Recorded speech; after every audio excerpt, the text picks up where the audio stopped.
Hello, everybody. Deb Calvert here from People First Productivity Solutions. Let's talk about your confidence in others, not their confidence in you. That's a different day. Let's talk about your confidence in your buyers, in your internal partners, even in your sales manager. This is something that matters more than you might think because it's your confidence in others that enables you to do more work. It enables you to be able to leverage resources that you have and work smarter, not harder. You know, I do a lot of field coaching, and there's something I'm seeing more often than not, and that is that sellers are not relying on others. They're choosing instead to do ordering work, production work, customer service work. They're choosing to do more of the work than they alone should be doing when it comes to putting together the solutions and plans for their buyers.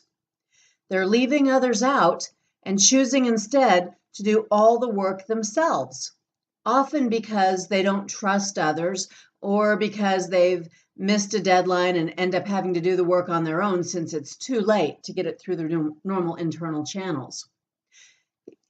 This really matters. So let me give you a statistic. This comes from the book Stop Selling and Start Leading, and research conducted with buyers and with sellers. My co-authors, Jim Kouzes and Barry Posner, had done 30 plus years of research before this with over 5 million people around the globe. And we were also able to extract some of the research that they'd done with sellers. So I just want to read you one particular factoid out of the book. The book actually is packed with little places. If you have a copy and you see this icon, anytime you see one of those, it's some very interesting data. And in this case, what it says and what the research shows is that the sellers who most frequently made a point of expressing their confidence in people's abilities give themselves an effectiveness rating that is 10 times higher than those sellers who report rarely doing this.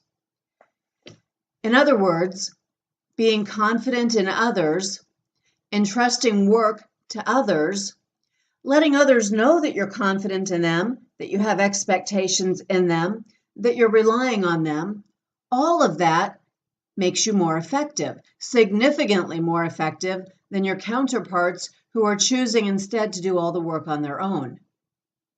Your job is to sell. There are discrete activities related to selling, and those activities ought to be your priorities. Find ways every day, start right now, find ways that you can give away the administrative work, some of the decision-making power that you could be sharing with your buyers, and what is it that your sales manager could or should be doing, maybe in the way of running numbers, reports, projections, so that you don't have to, and you can free up your time for selling the way that you optimally will do if you stop selling and start leading. So to be able to replace your seller behaviors with leader behaviors, you'll also want to consider those behaviors like having confidence in others and delegating to others. This is a can't miss tip. Look for ways you can try it even today.